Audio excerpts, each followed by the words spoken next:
President Trump says the administration is closely watching two major Florida races where the recounts are underway this morning. In the contest for governor, Republican Ron DeSantis leads Democrat Andrew Gillum 49.5% to 49.1%. And in the Senate race, Republican Rick Scott leads Democrat Bill Nelson by an even slimmer margin. That's 50% to 49.9%. It's that close.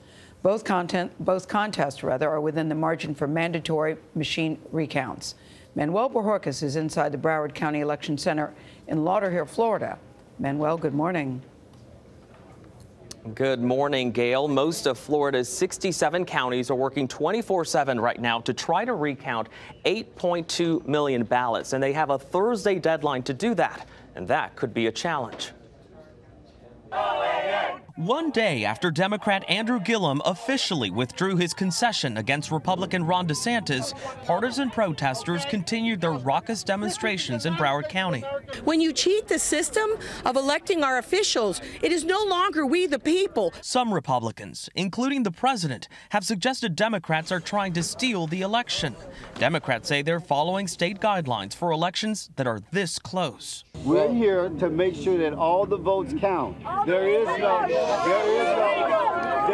no fraud. Republican Senate candidate Rick Scott holds a razor-thin lead in the Senate race against incumbent Democrat Bill Nelson. Scott filed a suit against Supervisor of Elections Brenda Snipes, who the lawsuit claims failed to provide the total vote count on schedule. In Broward County, 205 valid ballots were mixed with 22 rejected ones. It's deja vu all over again. Remember Bush versus Gore in the 2000 presidential election? That Florida recount took more than 5 weeks and untold lawsuits before George W. Bush was declared the winner by 537 votes. Sunday night, Andrew Gillum took to the pulpit, preaching to his choir. I demand that every vote be counted in this process. Anna Carbonell is with the Rick Scott Senate campaign. Everybody keeps saying, here we go again, Florida, Florida, Florida. Yeah. What do you say to that? Look, the truth of the matter is that 65 counties were able to follow the law and make sure that the process went as smoothly as possible. Sadly, 2 counties did not follow the law.